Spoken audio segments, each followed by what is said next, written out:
Bienvenue sur la chaîne Parisienne Football. En tout cas, on a eu un spectacle grandeur nature, un spectacle que nous ont offert une nouvelle fois l'Inter Milan et le FC Barcelone à la suite du match aller qui a été tout bonnement épique.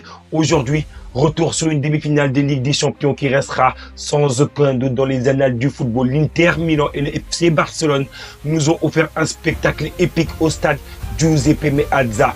Préparez-vous parce que là, on va débriefer, on va analyser ça de manière très complète. On va analyser un match tout bonnement qui a été légendaire. Et avant d'analyser ce match-là, on va quand même penser aussi au déroulé parce qu'il s'est passé énormément de spectacles au stade.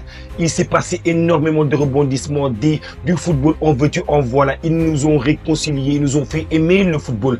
Le match débute notamment sur les chapeaux de roue dès la 21e. On a Lautaro Martinez qui revenait des blessures, qui ouvre notamment le score pour l'Inter. Ensuite, l'Inter qui insiste, qui signe, notamment sur un pénalty à la 46e minute, transformé notamment par Çalhanoğlu, juste avant la mi-temps, et ils mettent KO cette équipe du FC Barcelone. Mais le Barça, actuellement, cette année, c'est du mental. Le Barça ne s'avoue jamais vaincu. En seconde période, c'est Eric Garcia qui réduit l'écart sur une magnifique frappe absolument impossible à arrêter à la 54e minute. Puis ensuite, à la 60e minute, c'est lui, on a Dani Olmo qui marque le but du retour, le but exactement de l'espoir.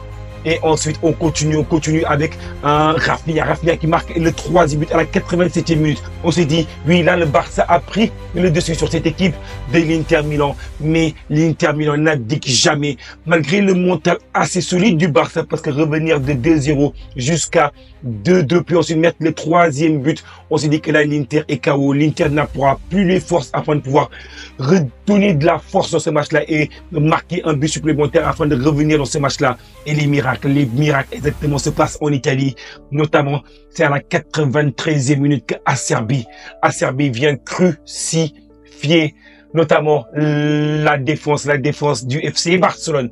On se pose même certaines questions. Comment ça se fait qu'à ce moment-là du match, le FC Barcelone continue encore à insister, à attaquer, alors que à ce moment-là du match, il faut quand même parfois un peu contrôler ton jeu parce que tu ne peux pas te lancer à l'abordage. Et sur certaines des occasions, le FC Barcelone est déstabilisé par Acerbi qui est magnifiquement servi dans la surface de réparation. Et c'est lui qui trompe notamment Szczesny et qui vient donner un espoir nouveau à tout le peuple interiste. Et là, il y a les prolongations et les prolongations commencent. Et là, Fratesi qui vient marquer le but de la libération, notamment pour cette équipe de l'Inter.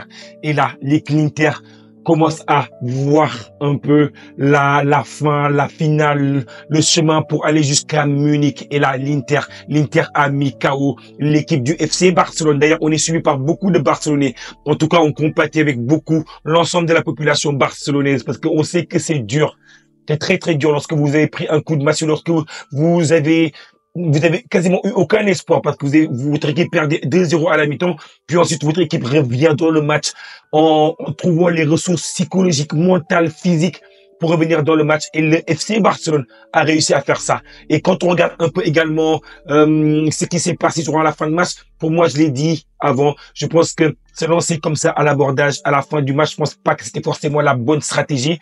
Peut-être avec un peu trop de jeunesse, un peu trop de fougue, mais également peut-être que l'entraîneur Hansi Flick, c'est sa stratégie, sa manière de jouer. Il aime bien jouer le football offensif, le football d'attaque, le football exactement où ce que, oui, il essaie de toujours faire mal à son adversaire. Mais parfois, il faut savoir gérer entre savoir faire mal à son adversaire, ainsi que aussi savoir gérer certaines situations de match.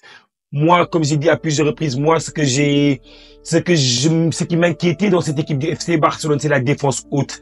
La défense haute, parfois, qui a créé pas mal de difficultés, notamment à chaque fois que l'Inter était en mesure de trouver dans le dos de la défense cette équipe du FC Barcelone. On a vu une défense qui a eu des grandes difficultés, avec notamment l'absence de Koundé, mais également l'absence d'un autre joueur très très important qui est Baldé. Donc du coup, on avait un peu une défense un peu expérimentale qu'on va regarder également ici sur notre écran.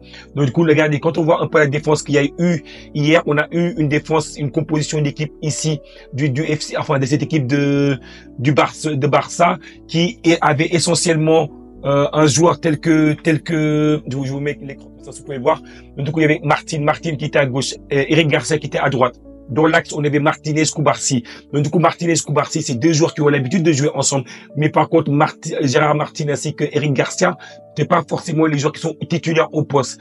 Donc, du coup, il y avait un peu des automatismes à trouver, mais moi je pense que Gérard Martin, il a fait 2 passes décisives durant ce match-là, mais Gérard Martin, tu vois que notamment sur l'occasion du quatrième, enfin il me semble du 3e but, notamment le 3e but à Serbie, je pense qu'il est un peu quand même à la faute, malgré que certains essayent de pointer un peu le doigt, notamment sur l'arbitrage. Certains disent que l'arbitrage n'a pas été à la hauteur, notamment de ce match-là, parce que les supporters barcelonais, la presse catalane n'a pas hésité à taper, notamment sur l'arbitrage.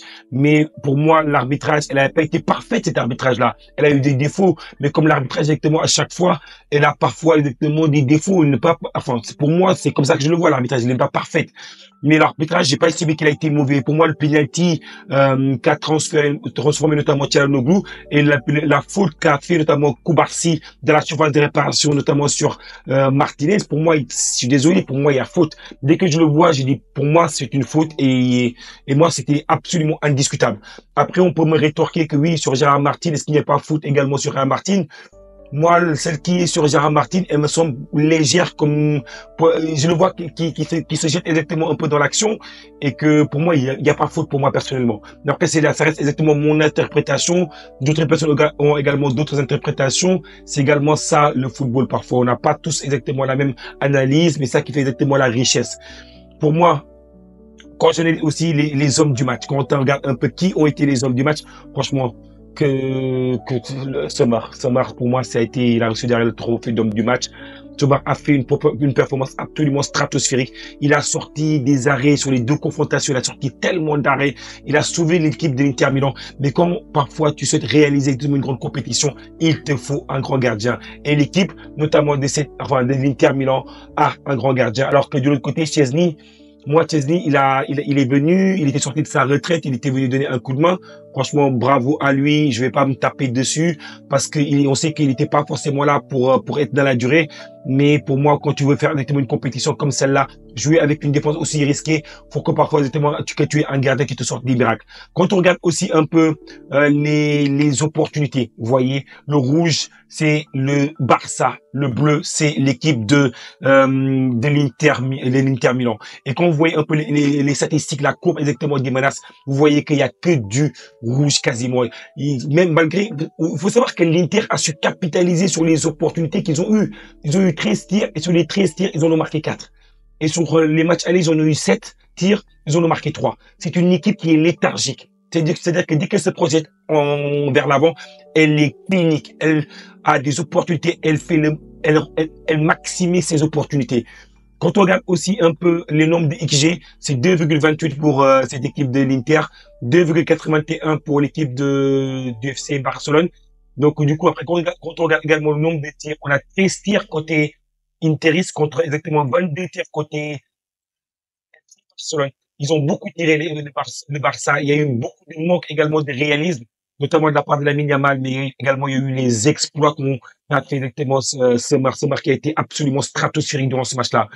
Après, les éléments faibles de ce match-là, quand on regarde un peu qui ont été les maillons faibles exactement dans ce match-là, quand vous regardez un peu les notes, c'est Dumfries qui a quasiment la meilleure note avec 8,9 dans le match. Pour moi, j'aurais pas mis Dumfries comme étant le joueur qui a la meilleure note. Pour moi, le meilleur joueur de cette équipe-là, les 2 équipes combinées, pour moi, c'était Somar qui a sorti une performance absolument stratosphérique. Après, Dumfries également, le mettre exactement en tant que 2e homme du match, oui, je suis d'accord. Et aussi, quand tu vois un peu Lamine Yamal en première période, il avait vraiment beaucoup de mal parce que Di Marco était vraiment présent sur lui. Il lui a imposé une dimension physique que certains Barcelonais ont estimé qu'il était trop physique.